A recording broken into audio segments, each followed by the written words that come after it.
Apa? Profesor sangat mengakui keahlian Moskow sehingga ia sangat ingin mengajaknya bergabung. Saat itu Moskow langsung menerima tawaran tersebut. Namun ia memiliki syarat agar anaknya juga bisa ikut bergabung. Moskow sangat senang bisa bertemu dengan anaknya yang selalu mendapatkan masalah. Namun sebagai ayah yang baik, Moskow hanya ingin anaknya bisa mendapatkan masa depan yang lebih baik.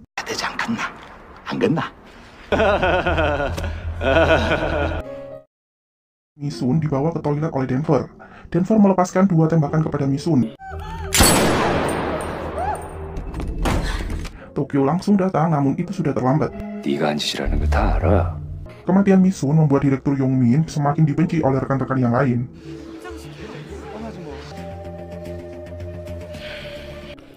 Kemudian Berlin datang dan mencoba mengecek keadaan Misun.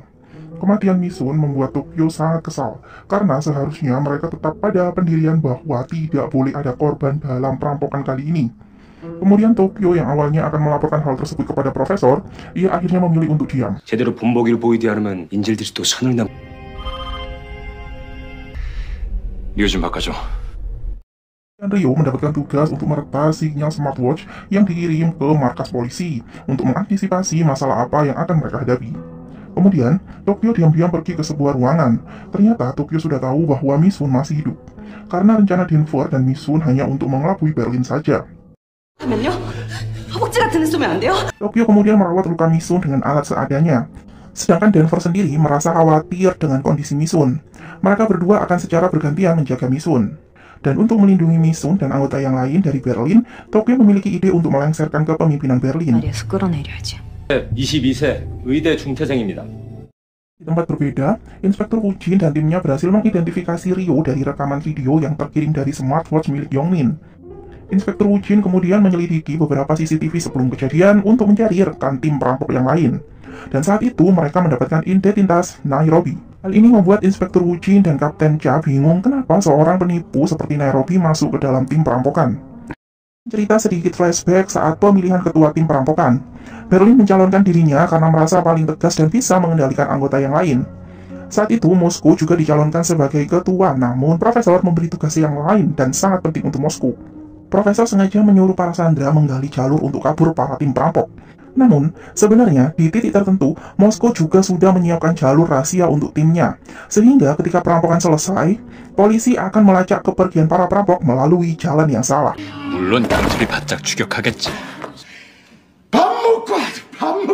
Kemudian wakil direktur dan beberapa rekan lainnya sengaja menculik direktur untuk memberinya pelajaran karena ulahnya yang telah merugikan orang lain. Sementara itu, Denver dengan sangat perhatian merawat Misun dengan baik. Tapi Misun sepertinya belum bisa move on dari direktur yang menyebalkan. 말하시오. 당신 머릿속에 당신밖에 없는 건 내 모를 것 같소. 죄송한데 좀만 더 주시면 안 될까요? Situasi yang mulai di luar kendali membuat sandera yang lain terlihat lebih jahat daripada para perampok aslinya. Kemudian saat Oslo diperintahkan untuk mengikuti Tokyo, diam-diam Denver juga mengikuti mereka, karena ia khawatir dengan keselamatan Tokyo dan Misun. Dan terjadilah adu jotos antara Denver dan Oslo. Kemudian saat Helsinki berjalan di koridor, ia seperti mendengar suara yang ternyata dari tempat persembunyian Misun. Misun sangat ketakutan karena Helsinki mulai mendekati ruangannya. Namun saat itu, Tokyo lebih dahulu datang dan mengarahkan pistolnya kepada Helsinki. 총 내려놔, 헬싱키. Profesor yang mulai khawatir tentang video yang didapat oleh tim kepolisian, mencoba mencari tahu tentang hal tersebut. Ia mencoba menghubungi Wujin, namun panggilannya dialihkan. Hingga kemudian semesta membantunya dengan sebuah jalan. Saat itu, ibu Inspektur Wujin sedang khawatir karena cucunya dijemput oleh ayahnya. Ia mencoba menghubungi Wujin, namun panggilannya dialihkan. Hingga kemudian ia teringat pesan Wujin bahwa ia menaruh kartu nama profesor di laci kerjanya. Ibu Wujin pun langsung menghubungi profesor. Kemudian hal ini dimanfaatkan oleh profesor untuk bertemu dengan Wujin. Profesor berpura-pura panik dan tergesa-gesa ingin bertemu dengan Wujin di markasnya. Inspektur Wujin dan timnya kaget karena profesor menerobos masuk. Profesor kemudian mengatakan alasannya adalah karena ibu Inspektur Wujin sedang dalam masalah. Inspektur Wujin sendiri sangat kaget karena putrinya dibawa oleh mantan suaminya tanpa seizinnya. Inspektur Wujin menelpon suaminya dan memaksa untuk segera memulangkan putrinya. Terlihat sekali hubungan kedua mantan suami istri tersebut sangat tidak harmonis. Inspektur Wujin berterima kasih kepada profesor, namun ia melarang profesor untuk sementara waktu bertemu dengannya, karena ia sedang fokus dengan pekerjaannya. 네, 알겠어요. Kapten Cha yang melihat Profesor menerobos masuk membuatnya mulai mencurigai Profesor. Di tempat berbeda, Tokyo melakukan kudeta kepada Berlin karena ia marah dengan Berlin yang sengaja membuat antara anggota satu dengan yang lainnya saling mencurigai. Denver dan Rio memilih Tokyo menjadi pengganti Berlin. Namun saat itu para anggota sedang memiliki konflik internal yang harus mereka selesaikan dan menyuruh semua sandera untuk masuk ke sebuah ruangan. Direktur Yongmin yang takut yang meminta diberikan ruangan yang berbeda karena ia takut semakin dibenci oleh teman-temannya. Di ruangan utama masih terjadi konflik internal antara anggota. Nairobi datang dengan kesal karena tindakan rekan-rekannya hanya akan menghambat proses pencetakan uang.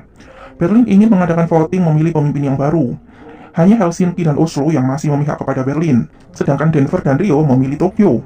Kemudian Nairobi yang juga kesal dengan tindakan Berlin yang mengabaikan keselamatan sandera, membuatnya mendukung Tokyo menjadi pemimpin. Kemudian akhirnya Profesor mengetahui kematian Misun. Profesor sangat kesal dengan kabar tersebut, karena sedari awal ia selalu menekankan jangan sampai membuat sandera terluka. Kemudian Berlin menanyakan tentang hasil investigasi Profesor, dan Profesor memberitahu bahwa identitas Rio dan Nairobi sudah diketahui oleh polisi. Hal ini membuat Rio dan Nairobi sangat cemas dengan diri mereka. Nairobi kemudian memilih memihak kepada Berlin yang dinilainya bisa mengendalikan para sandera. Kemudian saat Denver dan Rio berdebat satu sama lain, Rio sangat cemas jika keluarganya sampai tahu bahwa ia menjadi perampok. 누굴 죽였다고? Kemudian Rio tidak sengaja menyebut Denver sebagai seorang pembunuh. Dan saat itu Moskow mendengarnya. Situasi pun menjadi sangat tidak terkendali karena Moskow sangat marah dengan putranya. Moskow juga sangat kecewa dengan Profesor karena rencana yang ia persiapkan malah membuat anaknya menjadi seorang pembunuh. Kemudian Moskow berjalan keluar dengan perasaan penuh kecewa dan penyesalan. Sementara di ruang utama, Profesor berdebat dengan Berlin tentang kematian salah satu sandera. Profesor mengingatkan bahwa kunci keberhasilan rencana mereka adalah tidak boleh melukai satupun sandera. Berlin mengatakan bahwa situasinya saat itu membuatnya tidak ada pilihan lain.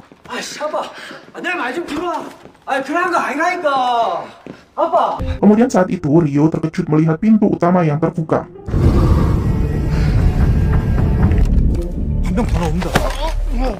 Rupanya Moskow saat itu memilih untuk keluar dan menyerahkan diri menggantikan anaknya.